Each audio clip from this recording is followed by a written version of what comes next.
Think about it. Every household in India has a Pearl Pet bottle, stained Tupperware, a watered-down Vim bar, a half-cut lemon lying somewhere in the fridge, and a pair of Bata slippers that often come flying your way. Every household also has an Activa. It's sold in the millions and nobody has come close. 2 wheels and an engine, very simple.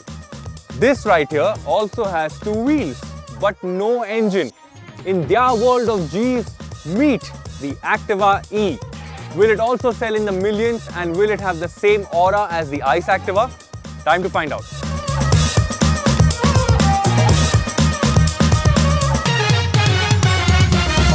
The Activa E is a very simple looking scooter, and that's what families are going to get attracted to. The basic silhouette is very Activa-ish, and that's a good thing. It isn't going to stand out. It is going to blend in. It's relatable, approachable, and welcoming with its form. But I am curious to see how it feels in the IT city.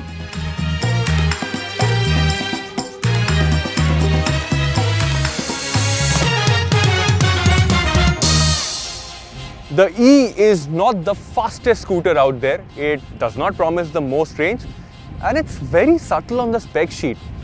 And this feeling of being subtle is felt during the ride as well. It feels like just another electric scooter, but not in a bad way, because it's easy to ride, comfortable for two, there's enough space on the floorboard, it's light, it's manageable. Now there are 3 riding modes: Economy, Standard and Sport.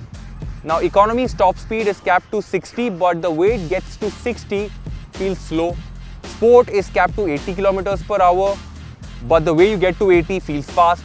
But I think the mode that's going to be used by most of the E customers will be Standard, because that feels right in the middle, not too fast, not too slow, just about right.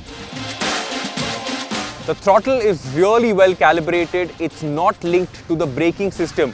So all in all, the fundamentals of an electric scooter are very much in place. Honda sure has come late to the electric party, but they made sure that they don't commit the same mistakes that other players did. As far as suspension goes, it's on the firmer side. When you ride solo, it feels bouncy, but the moment you add load on the rear seat, it starts to get comfortable. But there are problems.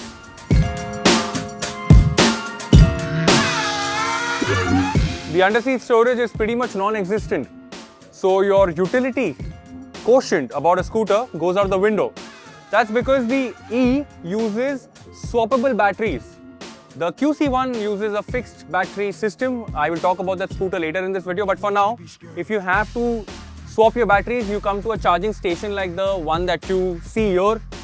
Every charging station has about 24 slots.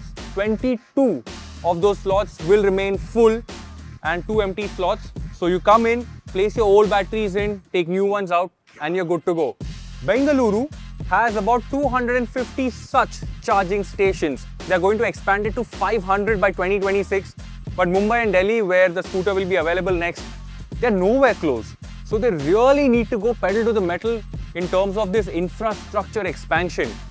I will talk about the payment structure later in the video as well, but for now, let's move on to the QC1.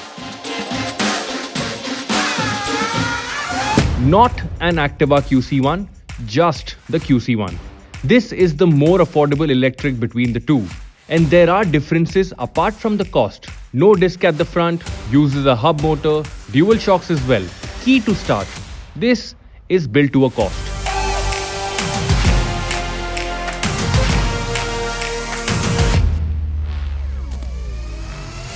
Now the QC1 gets 2 riding modes, Eco and Standard. The top speed in the Eco mode is 30 km per hour, as you can see. This is the speedo indicated, real speed should be 30 km per hour. And everybody is just going past me. I understand if there's traffic, but the moment the roads open up, you have to switch to Standard. In Standard, the speed is 50 km per hour, but I feel this should have been a lot more. Standard should have been 60 km per hour and Eco should have been 50 km per hour. Sure, the throttle should have been softer, the way it gets to 50 could have been different. but 30 is too low. So as long as you're in traffic, keep eco mode on and you're good to go. But the moment traffic opens up, immediately switch to standard mode. When the traffic isn't slow and it's flowing, oh my god, you become a hazard on the road. Yeah, be careful about that if you end up buying the QC1. Even gradability isn't that great. You can see how it struggles to climb these slopes. So there definitely needs to be some rethinking done on the performance front of the QC1. But let's look at the bright side. The fixed battery means you can charge it at home. It also means more storage space, bringing back the utility quotient. It also weighs in at just under 90 kilos, which means it's extremely easy to use for literally anybody and everybody. The display is simple, which means you don't have to figure out things.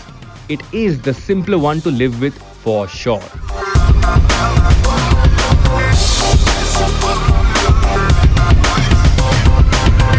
The Guju boy in me made some calculations.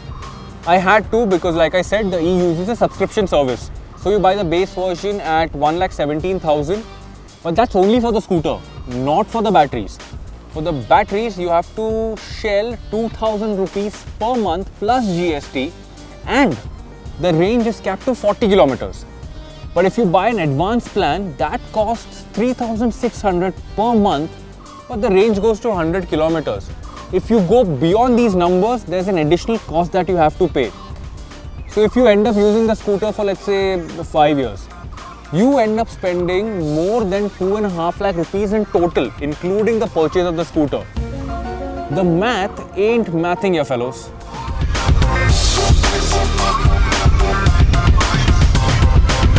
And then there's the road sync variant that comes with connectivity features, plus a bigger display that costs a mega rupees 1.51 lakh. And yes, you still have to subscribe to the battery service. Okay, time to sum it up. By now you should know that I was expecting a little more in terms of performance from the QC1. The E feels sorted on a lot of levels. They both have their hits, they both have their misses, but I would like to close the E first. Now the one thing that Honda really needs to rework on is the subscription service. I feel customers or riders should be charged based on the number of kilometers they ride, not a big lump sum amount upfront. So hopefully that's something that they rework on. As far as the QC1 goes, I think the usage is going to be very limited.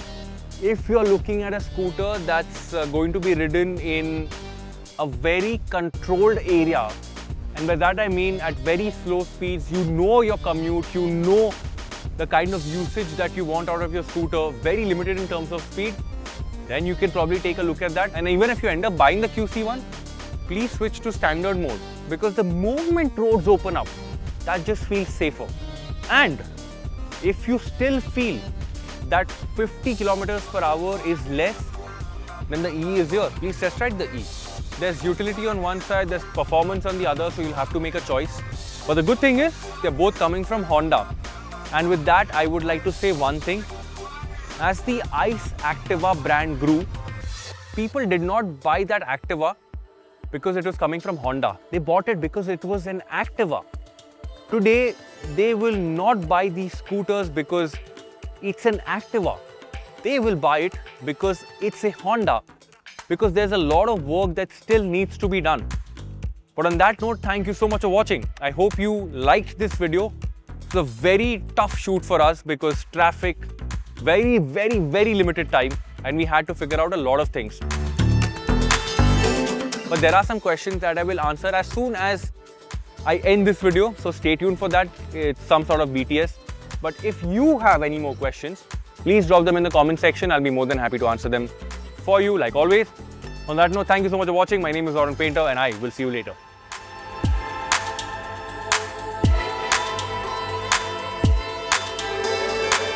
Welcome to BTS, where I answer some more questions.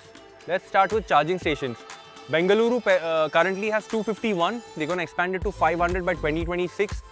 Delhi has 50, but only 12 are in running condition. Mumbai has 12, so expansion needs to happen in those two cities. Now, one charging station has 12 docks, and they are always in a pair. So 12 into 2, so 24. 22 will be occupied. 2 will remain empty because you have to remove your older batteries and dock them in. Speed restrictions: 30 for the QC1 in Eco, 50 in Standard, 60 for the E in Eco mode, 80 for Standard as well as Sport, but the mapping is different. There is no region in either of these scooters. No fast charging option for the QC1. There is a safe mode that gets active once the state of charge drops below a certain percentage.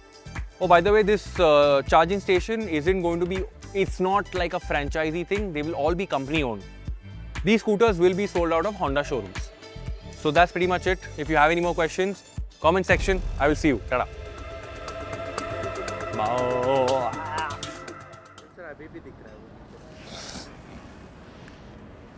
No Coca-Cola.